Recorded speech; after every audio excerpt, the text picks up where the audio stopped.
లూకా సువార్త 24వ అధ్యాయము 31వ వచనాన్ని ఒకసారి మనం చదువుకుందాం. లూకా సువార్త. వారు కన్నులు తెరవబడి ఆయన గుర్తుపట్టి అంతటా ఆయన వానికి అదృష్టుడాయన. హల్లెలూయా. వారి కన్నులు తెరవబడి, ఎవరి కన్నులు తెరవబడి? శిష్యుల కన్నులు తెరవబడి, వారు శుభములు పొందుకున్న తర్వాత శుభములు పొందుకున్న వ్యక్తులు కన్నులు తెరవబడి. క్రైస్తవ జీవితానికి 2 రకాల కలిగిన కన్నులు ఉంటాయి. ఇప్పుడు మనకు కనబడుతున్న కన్ను, రెండోది మన అంతరంగములో ఉన్న మనోనేత్రాలు. హల్లెలూయా, హల్లెలూయా. చాలా సందర్భాల్లో నీ కన్నులు తెరవబడవు కనుక, నువ్వు గుడ్డితనం కలిగి ఉంటావు కనుక ఎప్పుడు కూడా కీడు నువ్వు ఆలోచన చేస్తూ ఉంటావు. నా జీవితం ఇంతే, నా బ్రతుకింతే అని ఆలోచించే దేవుని ముందు దాచి ఉంచిన మేలు నువ్వు పొందుకోలేకపోతావు. ఏం చేస్తా చెప్పండి? దేవుని ముందు దాచి ఉంచిన మేలు పొందుకోలేవు.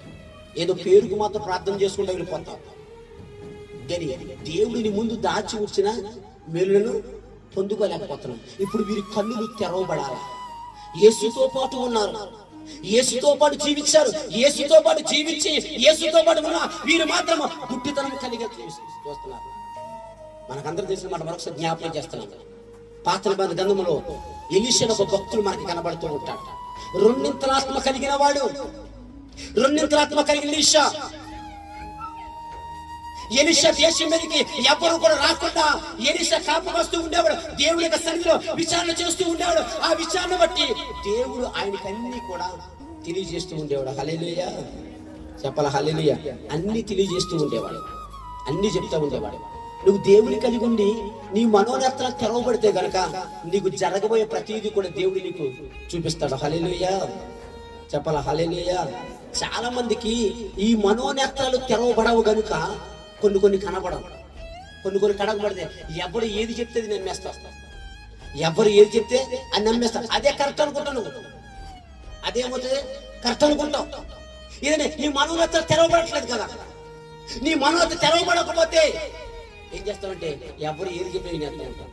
అదే నీ మనోనేత్రాలు తెరవబడితే ఎవరు చెప్పింది వినవు గానీ నువ్వు ఆరాధించే దేవుడి మాట మాత్రమే వింటావు. హల్లెలూయా చెప్పాల, హల్లెలూయా. ఇప్పుడు వీరి కళ్ళు తెరబడాల. యేసుతో పాటే ఉన్నారు, యేసుని వెంబడించారు, కానీ వీరి కళ్ళు మాత్రం తెరబడాల. ఇప్పుడు ఎలీషా ఆ దేశం మీదకి వస్తున్న సైన్యాన్ని మొట్టమొదటే గుర్తించేవాడు. ఎలా గుర్తించేవాడు అంటే గనక మన శుక్రవారం రోజు మనం ధ్యానించుకున్నాం. ఏంటంటే యేసుక్రీస్తు ప్రభువారు గెత్సెమనే అనుభూతి ద్వారా ఏం చేశాడంటే ఆయన వస్తున్న వాడిని గుర్తించాడు. హల్లెలూయా. అందుకనే చెలికాడా నీ పనులు ఏం చేస్తావు కానీ, నీ పన్ను కానీ ఆ చెలికాడు వస్తాడని, మనుష్య కుమారుడు మనుషుని చేతికి అప్పగించబడతాడని ఆయన మొదటే చెప్పాడు. కారణం ఏంటంటే కనుక ఆయన గెత్సెమనే తోటలో చెమట రక్తముగా మార్చబడిన ప్రార్థన ఆయనకి ప్రతీది కూడా గుర్తు చేసింది. హల్లెలూయా. ప్రతీది కూడా తెలియజేసింది. ఈరోజు స్థలంలో కూర్చున్న సహోదరి, ప్రియ దేవుని బిడ్డ, దేవుని కలిగిన నీవు అనేక నీకు జ్ఞాపకం చేయడానికి, నీ గుర్తు తీసడానికి, నీ మనోనేత్రాలు గుడ్డితనం నుంచి బయటికి తీసుకురావడానికి, మనోనేత్రాలు గుడ్డితనం నుంచి బయటికి తీసుకురావడానికి ఇప్పుడు వీరి కన్నులు తెరవబడాల. ఈ పునరుద్ధానపు శక్తి నీ కన్నులు తెరవబడాల. హల్లెలూయా, హల్లెలూయా. కొన్ని వాడిని చూడలేకపోతున్నాం, కొన్ని వాడిని గ్రహించలేకపోతున్నాం, కొన్ని వాడిని చూడకుండా గ్రహించలేకుండా ఏం చేస్తామంటే ఇలాగే ఉన్న జీవితం అని నడుచుకుని వెళ్ళిపోతా ఉన్నాం. ఏం చేస్తాం? ఇలాగే ఉందండి జీవితం, నడుచుకుని వెళ్ళిపోతా ఉన్నాం. నీ జీవితం ఉన్న ప్రతి విపత్తు గాని, కష్టము గాని, నష్టము గాని, ఎలాగ ముందుకు వెళ్ళాలో, ఎలాగ ముందుకెళ్తే నీకు మంచిదో అని ప్రతిదీ కూడా క్షుణ్ణంగా నీకు తెలియచేయబడాలి అంటే కనుక ఒకటే నువ్వు చేయవలసింది, నీ మోకాళ్ళు ఎప్పుడు కూడా భూమికి గుద్దే ఉండాలి. మీరు వచ్చి అప్పుడు కూడా వేస్తున్నాను.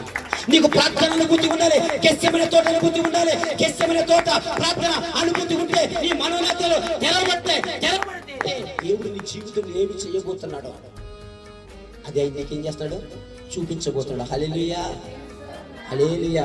నీ మోకాళ్ళు ఎప్పుడైతే భూమిని గుద్దుతావో, గుద్దిన వెంటనే నువ్వు మోకరించి ప్రార్థన చేసిన వెంటనే నీ జీవితంలో దేవుడు ఏది చేయబోతున్నాడో ఆ పైన నీకు చూపిస్తాడు. అప్పుడు మనుషుల మీద ఆధారపడవు, మనుషుల సలహాలు కోరుకో, దేవుడి సలహా మాత్రమే కోరుకుంటావు. ఏంటంటే నీ మనోనేత్రాలు తెరవబడాలి, నీ కన్నులు తెరవబడాలి.